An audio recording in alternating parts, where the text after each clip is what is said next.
Vamos agora começar mais uma aula de processo civil. Desta vez vamos falar sobre jurisdição e endereçamento. O primeiro elemento que deve conter uma petição inicial é justamente o endereçamento. Antes de começar a falar de jurisdição, é sempre bom falar e lembrar que a jurisdição ela é una e indivisível. Nós vamos falar de graus de jurisdição, mas não tenho a ideia que a jurisdição foi fracionada. A jurisdição não é fracionada. O que é fracionado é a competência, e é isso que nós iremos tentar demonstrar ao longo dessa aula sobre jurisdição e os graus de jurisdição.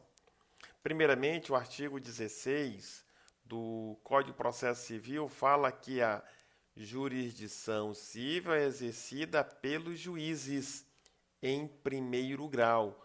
Olha só, ele não está dividindo em primeiro grau, em segundo e terceiro grau a jurisdição. Ele está dividindo aí, fracionando a competência. Jurisdição, dizer o direito. Artigo 16 está dizendo, em primeiro grau de jurisdição, quem vai dizer o direito são os juízes. E os juízes vão dizer os direitos nas varas ou nos juizados. Os órgãos jurisdicionais serão varas e juizados. Acontece que, ao mesmo tempo, o artigo 16 já muda que também a jurisdição será exercida pelos tribunais. Na verdade, ele quis dizer que a jurisdição, a competência de dizer o direito, será exercida nos tribunais regionais, como o Tribunal de Justiça, Tribunal Regional Federal, pelos desembargadores. E nos tribunais superiores, como o STJ, tem também o TST, TSE, pelos ministros. E na Corte Suprema, será pelos ministros do STF. Então, a jurisdição, ela vai ser exercida. A competência de dizer o direito será fracionada em primeiro grau para os juízes. Em segundo grau, que serão nos tribunais regionais pelos desembargadores. E nos tribunais superiores, que já estaremos em terceiro grau, pelos ministros do STJ e pelos ministros do STF quando tiver em grau especial. Não existe quarto grau. Quarto grau genericamente se fala, mas o correto é na esfera civil, nós temos o primeiro grau, exercido pelos juízes nas varas ou juizados. Em segundo grau, pelos desembargadores, nos tribunais regionais, se for vara civil estadual, TJ é o tribunal regional. E se for na vara civil federal, o tribunal regional federal. E em terceiro grau, os ministros da Corte Superior ou do STJ. Logo, quando estou falando aqui, dividindo, não está sendo dividida a jurisdição. Está sendo determinada quem tem competência para dizer o direito em primeiro grau e em segundo e terceiro grau e nos graus especiais. Essa jurisdição, como é que é ela? Ela é una. Nós já falamos aqui, ela é una e indivisível. Se ela é una, uma só lei vai reger isso daí, essa regra, essa transição, que é justamente o CPC. Temos também, professor, mais o artigo 9.099, a lei dos juizados especiais também não vai reger o desempenho, a forma como os juízes vão agir, respeitando o devido processo legal. Assim, o artigo 42, corroborando com o artigo 16, diz: Em primeiro grau, ela é exercida pelos juízes. Ele diz, olha, as causas cíveis, quem vai dizer o direito, a partir do momento que a petição ela é registrada, tira o juízo da inércia. Então, a partir daí, tem que ser concedida uma tutela, dar uma satisfação àquela lide. E quem vai decidir isso em primeiro grau serão os juízes. Mas não vamos esquecer também que essa regra de só fazer e respeitar o limite da sua competência servem para todos, seja juízes, desembargadores ou ministros. Em lato sensu, juízes. Ainda em relação à competência, temos um marco fixador da competência em primeiro grau, quando nós estamos falando dos juízes. Ora, isso vai depender da quantidade de juízes que forem competentes naquela região. Porque o artigo 43 diz assim mesmo, ó, determina-se a competência. Ele está falando que aquela competência para julgar a demanda, a petição inicial que foi registrada, ela pode ser no registro ou na distribuição. Mas essa indefinição não vai para sempre, porque o artigo 284 ele deixa claro que todos os processos são necessários ter o registro. É então esse registro que torna proposta a ação. É o que diz o artigo 312 do CPC. Então, o registro tira o juízo da inércia, tira o estado da inércia e ele fará uma distribuição. Ou seja, todos os processos serão registrados, mas nem todos os processos terão distribuição, porque devem ser distribuídos nos casos em que houver mais de um juiz, para que seja feito o sorteio, para ir determinar quem é o juiz prevento, para analisar aquela demanda. Ou seja, iniciada a petição inicial, eu tenho a propositura da ação. O registro faz a propositura da ação, conforme podemos ver no artigo 312. E é a distribuição, quando houver mais de um juiz competente, que firma a competência, ou seja, provisoriamente aquele juiz é o juiz competente ou o juiz prevento. Mas não podemos esquecer das exceções. Se houver a conexão, esse juiz pode deixar de ser prevento. Que são situações que nós iremos ver mais lá à frente, quando estivermos falando de competência, de conexão e de continência.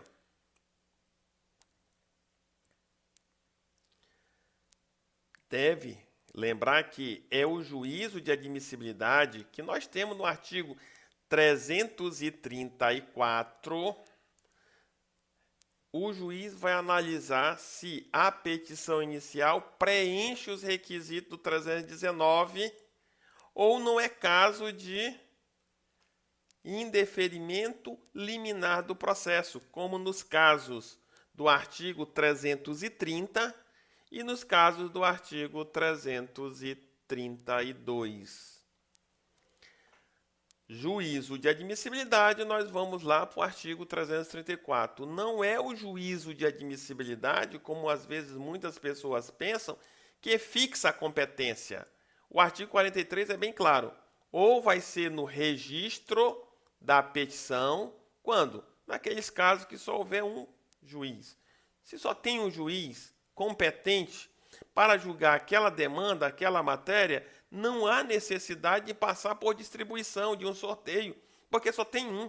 Eu não vou nunca fazer um sorteio quando existir só apenas uma pessoa competente.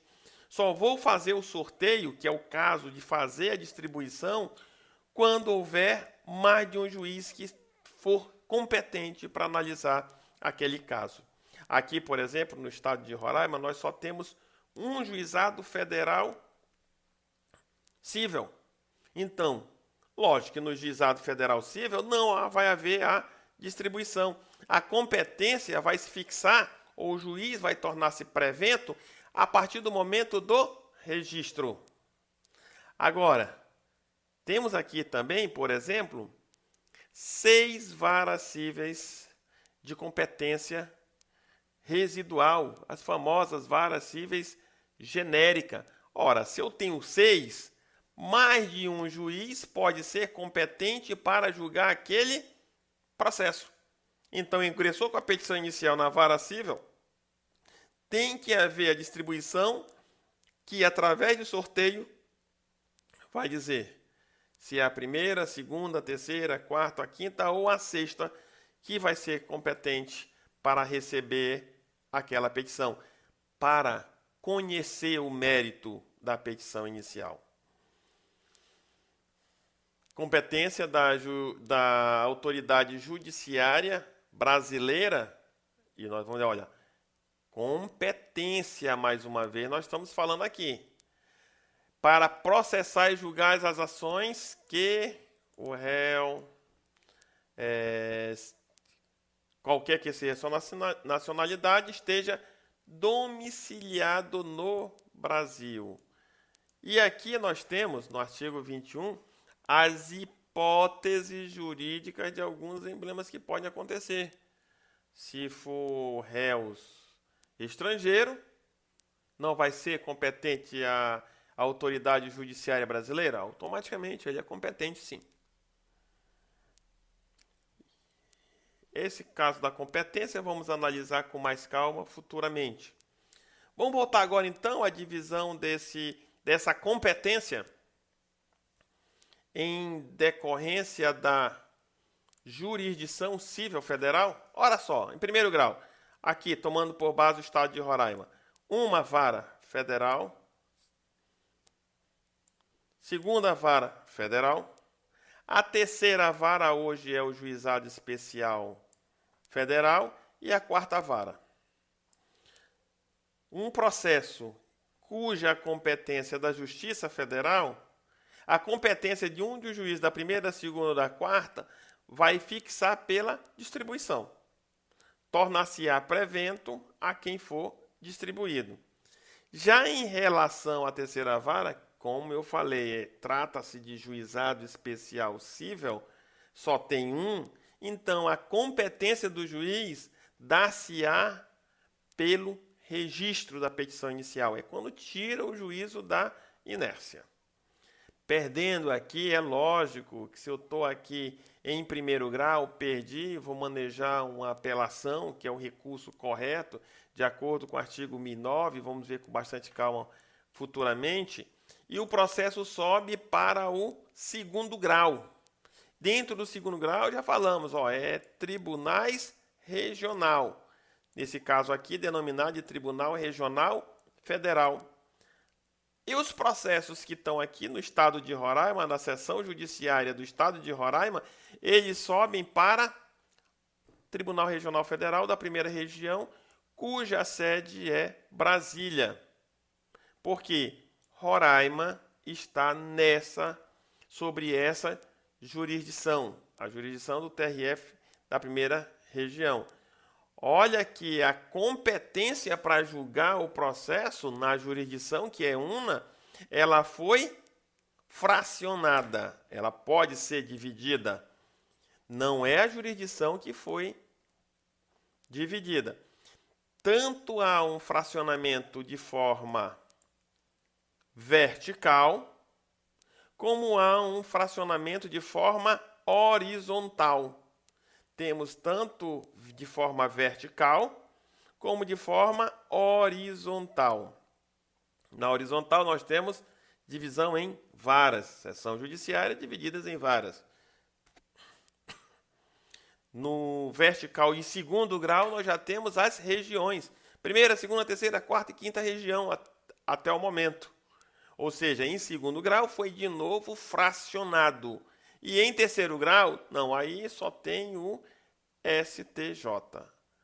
Somente o STJ competente. É lógico, se perder em segundo grau, não quer dizer que está tudo perdido, a minha ação, a minha causa. Eu posso manejar um recurso especial ao STJ. E tem a jurisdição especial, que é o STF, que pega todo tipo de matéria, seja civil, seja penal, seja administrativa, seja trabalhista, seja eleitoral, militar, vai tudo para o STF. Para isso, temos antes que entender e lembrar que para que ela vá para o STF, tem as causas previstas no artigo 102 da Constituição Federal. Lá diz quais são os assuntos que o STF pode receber. Da mesma coisa do STJ, já que no STJ está no artigo 105, inciso 3. Ou através de um RESP para o STJ, para que ele analise aquela minha demanda, mas eu tenho a matéria definida no artigo 103 da Constituição Federal. Da mesma forma que eu tenho na federal, nós temos na estadual. Competências de dizer o direito de forma vertical e de forma horizontal. De horizontal, nós temos aqui no estado de Roraima divisão por comarcas. Então, temos a comarca de Boa Vista, a comarca do Alto Alegre, a comarca de Rorainópolis, assim, são várias comarcas aqui.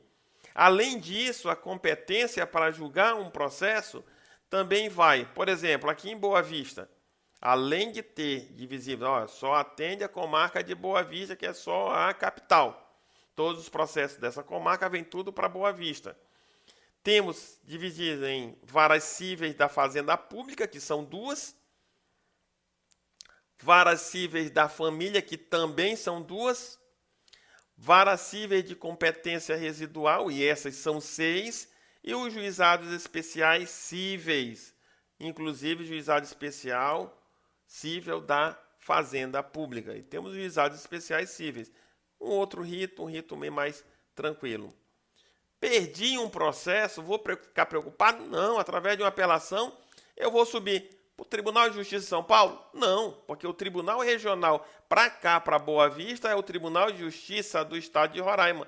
Essa é um tribunais regionais. E aqui do nosso estado é o Tribunal de Justiça, é o tribunal competente para julgar todos os processos que iniciarem nas varas do estado de Roraima, qualquer que seja a comarca que esteja dentro do estado de Roraima. Daí perdi, aí eu vou manejar um RESP, conforme já vimos. Artigo 105 diz as regras, que eu vou trabalhar com RESP, através para que a minha matéria seja agora analisada no STJ, em terceiro grau de jurisdição. Lembrando bem, não é porque tem 3 graus aqui, eu estou dizendo primeiro, segundo e terceiro grau de jurisdição, que significa que a jurisdição é fracionada. A jurisdição não é fracionada, a jurisdição é sempre una.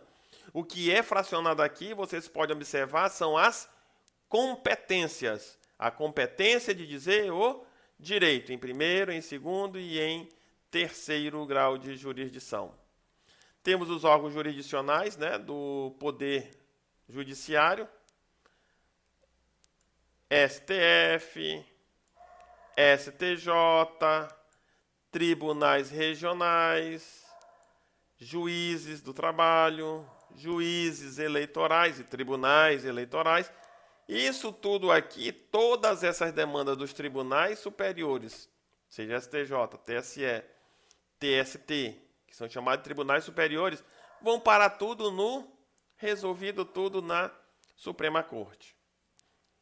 Cada um deles tem 3 graus de jurisdição. Seriam as varas, depois os tribunais regionais, depois os tribunais superiores e, por fim, a demanda encerra nos tribunais da Suprema Corte, quando não cabe mais recurso. É a instância máxima e aí dá trânsito em julgado. E para poder manejar até lá, devemos saber que temos que falar sobre a repercussão geral e tudo mais. Aqui eu falo sobre a competência dos tribunais do STF, da Suprema Corte.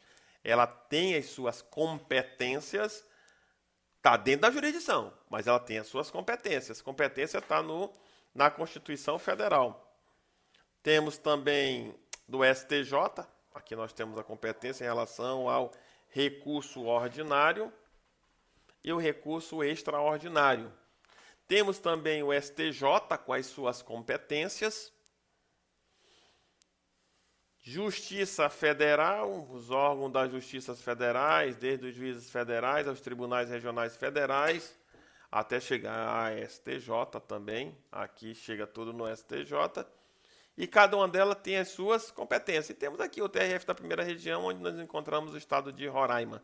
As nossas demandas vão para o Tribunal Regional Federal da primeira região. É lógico que já foi aprovada, mas não foi instituída ao Tribunal Regional Federal da nona região. E esse tribunal vai ter sede em Manaus e vai pegar os processos de Roraima. Então vai ser da primeira para a nona. Ainda não foi implantado. Depende a justiça que administra tudo isso, ela vai determinar como vai fazer isso daí. Temos as competências dos juízes federais e temos também as competências dos juízes estaduais. Como é que é feita a justiça estadual? Temos aqui no estado de Roraima, como falei, diversas comarcas, cada um com as suas competências. Lembrando bem, quando eu divido em comarcas, eu estou falando de forma horizontal. A divisão das competências de forma horizontal. Jurisdição, lembrando, nunca esqueçam, ela é una, nunca será fracionada. Doutores, aqui é a regra como chegarão os processos, como eu falei. O que acontece nas varas estaduais sobe para o TJ, o STF e a instância especial. Por isso que eu nunca vou dizer quantas instâncias tem a Justiça Estadual Civil. 3. Só vai seguir vara, TJ, STJ. STF, ela é especial porque ela pega causas cíveis, penais, administrativas, tributárias, estaduais ou federais, causas trabalhistas, causas eleitorais, causas militares, tudo vai parar no STF. Em outras palavras, todos os caminhos da justiça levam ao STF. Vamos fazer aqui também, só dando uma breve pincelada de como eu chego a provocar o judiciário. Lembrando que entrei com a petição inicial, registrei ela, provocou o primeiro grau. Para que eu vá para o segundo grau, é necessário provocar novamente os tribunais regionais. Através de quê? De uma apelação. Em primeiro grau, eu vou provocar através do registro da minha petição inicial. Depois eu vou peticionar a apelação e já provoco uma reparação, uma resposta em segundo grau. Com o recurso especial, quem sai da inércia é o terceiro grau, no caso o STJ. E o recurso extraordinário tira da inércia o STF. Professor, mas lógico que tem o ordinário e tudo mais? Sim, beleza, para alguns casos. Regra geral é essa daqui.